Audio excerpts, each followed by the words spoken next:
Hello there, it's me, Kids Boardman again. Welcome back to my channel, ladies and gentlemen. I am so glad you're here to join me on this brand new video. I really appreciate you guys, your support to build up my creativity and help my channel growing. Especially, I have been working so hard for producing my creative content, especially for entertaining some viewers and my subscribers. I hope you enjoyed my videos so far. You guys are so brilliant at me. So, I'm going to focus on to read another storybook about Paddington in Peru. Since I have been read all 4 Paddington bed titles, especially the Christmas themed ones. Okay, so first of all, I'll go show this book to you. I have got Paddington in Peru, the movie storybook. This has been released in November 2024. Came out in the cinemas last year. This is so astonishing and brilliant family film ever, since I have seen first 2 Paddington live action films. I absolutely love Paddington. It's just so, because Paddington is such a cute and most funny character.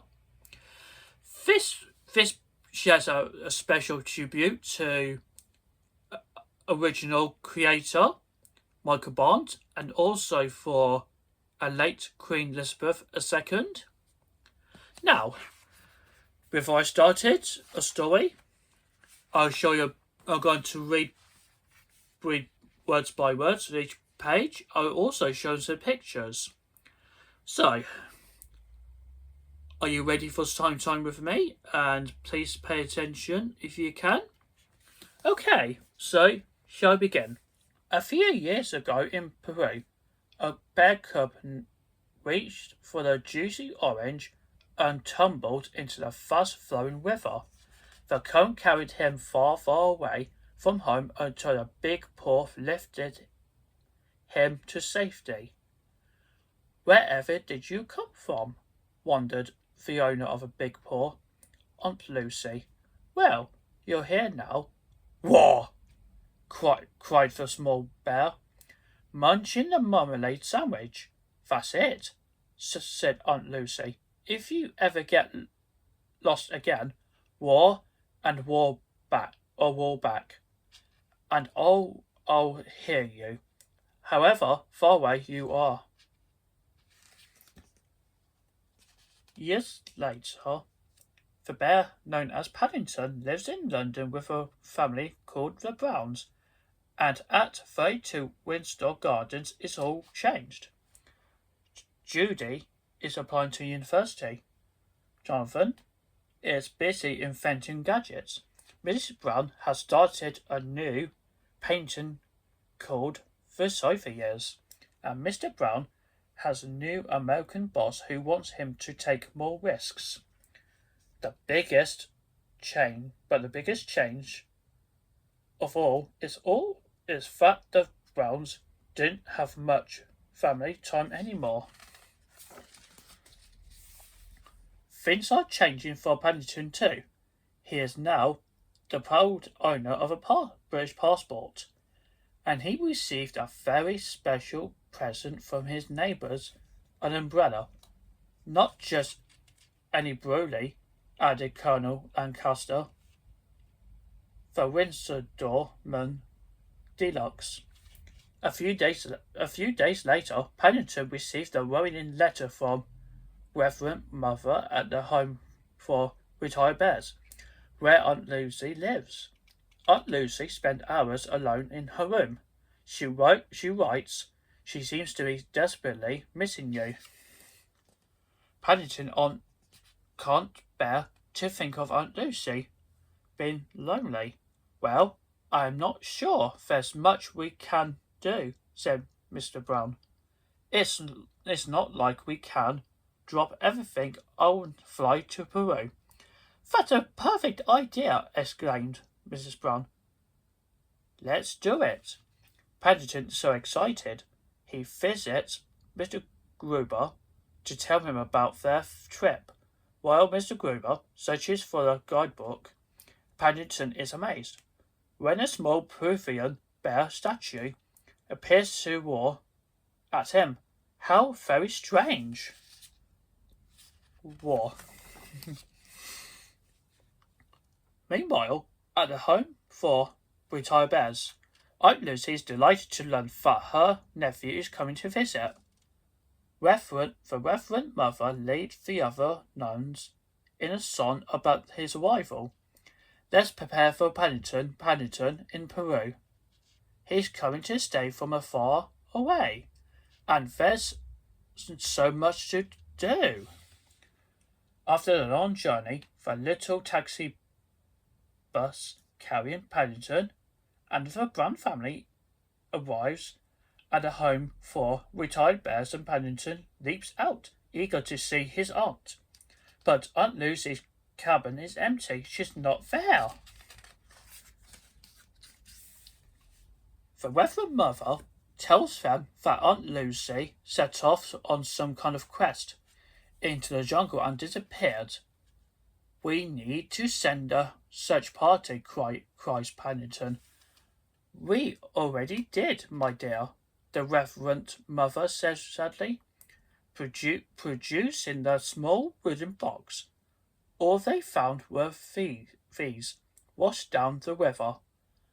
Paddington's face fills with dread as he pulls out Aunt Lucy's broken glasses and her bracelet. Later that day, Paddington goes to Aunt Lucy's cabin to look for clues. What were you looking for? He wonders aloud. After searching for ages and finding nothing, Paddington bumps into the wall and a secret map hidden behind a picture frame falls to his lap. Oh my goodness, he gasps. By morning, Paddington has hatched a plan. He shows the Browns the map. I know where Aunt Lucy's gone, he tells them. It's a place called Rummylock, and it's only a few days upriver. A long time ago, Aunt Lucy found me. Now it's my turn to find her. In the bustling docks, they soon find someone to help them get there. The charming Captain Hunter Cabot and his daughter Gina. Welcome aboard for your once-in-a-lifetime trip to Rummylock, announced Gina, who is not happy about their destination. And she and Hunter set sail with Paddington and the Browns up the Amazon. That evening, Hunter reveals Rummylock is his first step to finding the mythical lost city of Eldorado, the City of Gold. It is said that the only clue to find where the gold was hidden was in a special bracelet. A bracelet like yours, he says. Grabbing Paddington's paw, Hunter explains that anchors used a special knot language for secret messages. So, if we work it out what it says, it might help us find Aunt Lucy, asked Paddington. I believe so, replies Hunter, and maybe even found Eldorado itself. In his cabin, Hunter studies a bracelet. The ghost of his ancestor, Garcilu Caboto, the gold hunter, paces behind him, arguing him to find the gold. Gina listens for the doors. You seeing ghosts of her ancestors again, are you?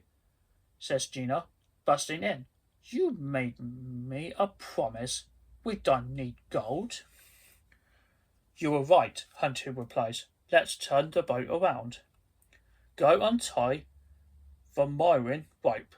But the hunter double-crosses Gina, cuts the rope and leaves her on the shore. It looks like Hunter will escape with a bracelet until the boat's boom swings, knocking him into the dark water below. In the morning, the Browns wake to find there's no one at the wheel of the boat. Hunter and Gina have disappeared. Paddington desperately tries to steer, but instead the boat crashes against the huge boulders. Abandoned ship, Paddington suggests. Yes, shouts Mrs. Brown. Abandoned ship. They leaped into the water and swim to the shore. Paddington is determined to find Rummy Rock himself and sets off into the jungle. Are you sure you can find a way? Asked Mrs. Brown. The jungle was my home, Mrs. Brown replies. Paddington, I think I know my way around. By dusk, Paddington and the Browns are no closer to Rummy Rock, so they camp down for the night in the roots of a huge kapuk tree. Where are you, Aunt Lucy? Paddington wonders sadly. At dawn, Paddington wakes to see his umbrella has blown into the next tree.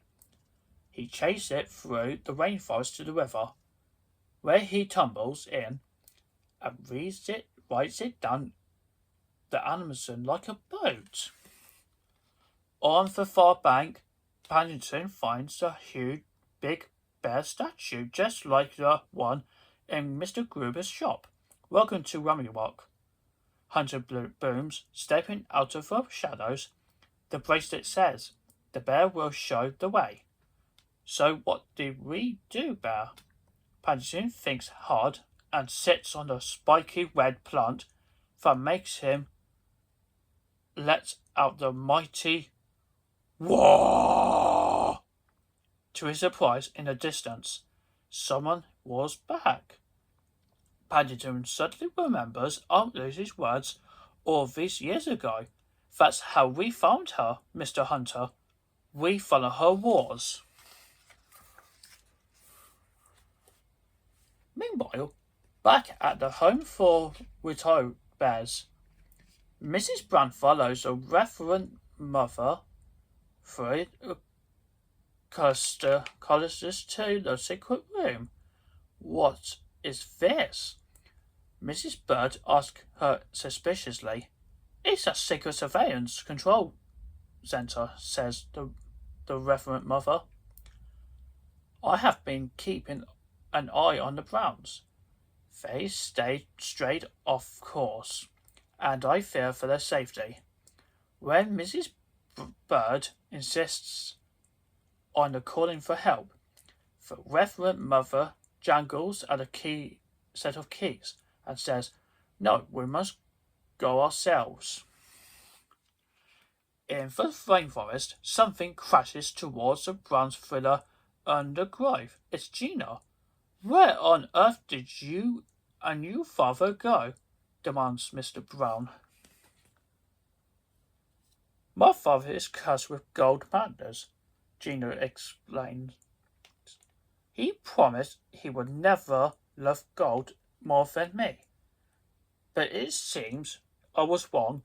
I need to keep you and Paddington from his gold fever. Hang on, says Jonathan. Where is Paddington? Everyone exchanges worried looks. And then they hear a distant roar.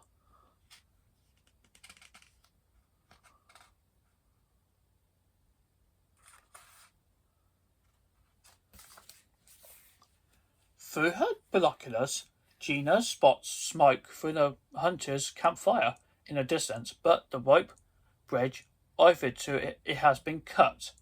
How will they get across? We need a miracle, said Mrs. Brown. At that moment, they hear a burst of an engine above them. A battered seaplane called the Miracle is approaching. With the Reverend Mother and Mrs. Bird in the cockpit, they all climbed aboard. On the mountainside, Paddington and Hunter follows the walls to the steps of ancient Inca ruins.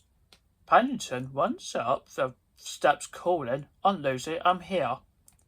But when he reaches an empty stone amph- amph- amphitheater at the top, he realizes it was just an echo and sinks down in despair. "But if this is a Dwelder hunter," says, catching up with Paddington, "where is it, the gold?" "There's no gold, Mr. Hunter, and no Aunt Lucy," said Paddington sadly. "There's nothing." "No, this can't be," says Hunter angrily. "Just think he spotted a bear symbol on the wall. Of course." The bear shows away. "Now hand over the talisman." But Paddington is scared and runs away.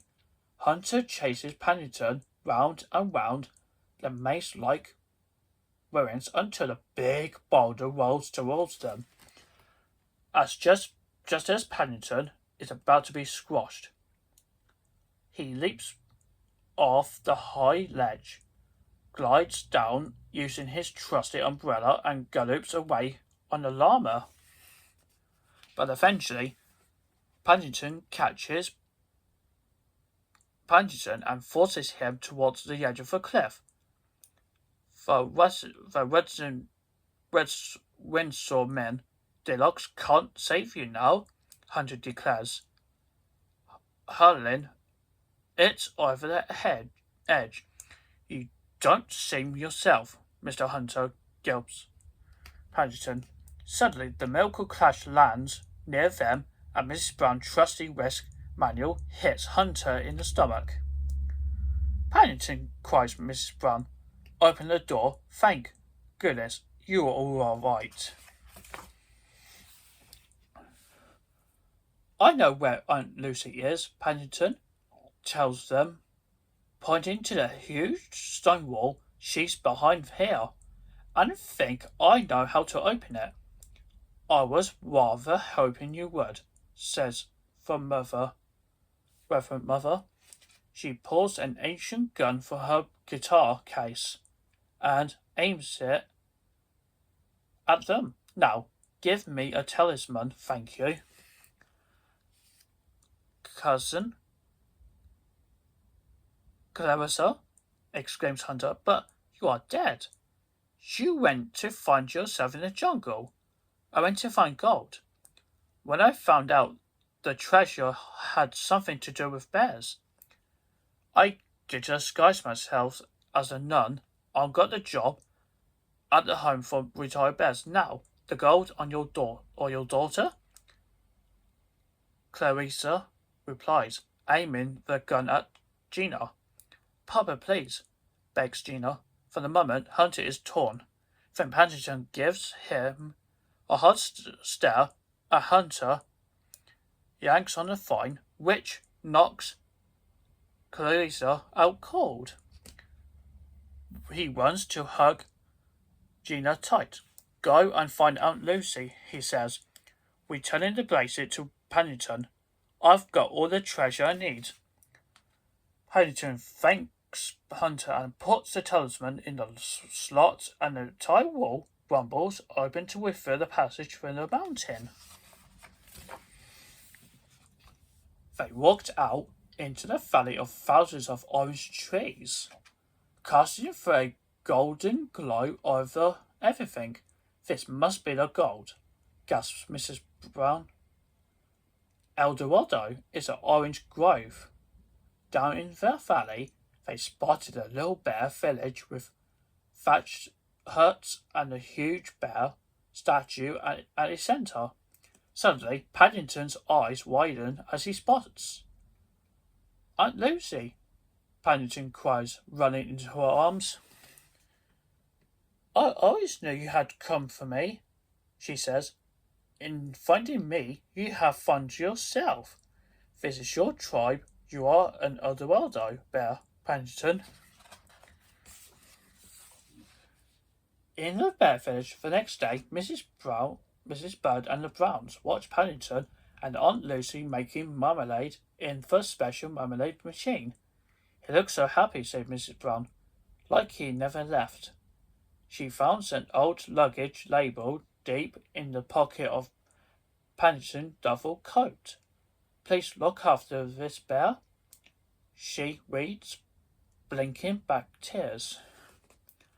Paddington brings Ivan a jar of freshly made marmalade from Mrs. Brown. Thank you for everything, said Paddington. I want to ask, if you don't mind terribly, if I could come back home with you? Mrs. Brown's eyes brimmed with tears again. Oh, of course you can, Paddington. You don't need to ask that. We all thought you were going to ask to stay here. This is my tribe, but you are my family, said Paddington. This is where I'm from, but you're where I belong. Dear Aunt Lucy, it seems an age since our holiday together in the Eldorado Valley. I hope you are still thriving at home for retired bears. While all my cousins had a wonderful time in London, and I took them on a sightseeing tour of the city. They may have flooded the bathroom once or twice, but the Browns were very good at it. Mr. Gruber was right when he said you can have mixed feelings about you were from, but maybe that's okay, because I suppose I am a bit of a mix, part London, part Peru, a sprinkle of Eldorado, but worst of all, a whole lot of brown. Love, Paddington, also known as War Brown. This is the end, so we just now conclude the story of Paddington in Peru. This is a very interesting story about Paddington Bear and the Brown family went to visit Peru to find his Aunt Lucy in Eldorado. I think it seems more interesting and so inspiring. A motion picture, live action film. I really enjoyed this movie last year during the early Christmas season in November 2024. It seems such a great movie ever. So I hope you enjoyed this video when I read a story about Paddington in Peru. If you want to see the next video, you can make suggestions. Just let me know. In the comments down below. Like, comment, share, subscribe. It's always appreciated. So thank you so much for watching this video for story time and listen to a storybook together as we learn and listen. I hope you enjoyed this video and thank you ever so much for watching and hope I'll see you soon.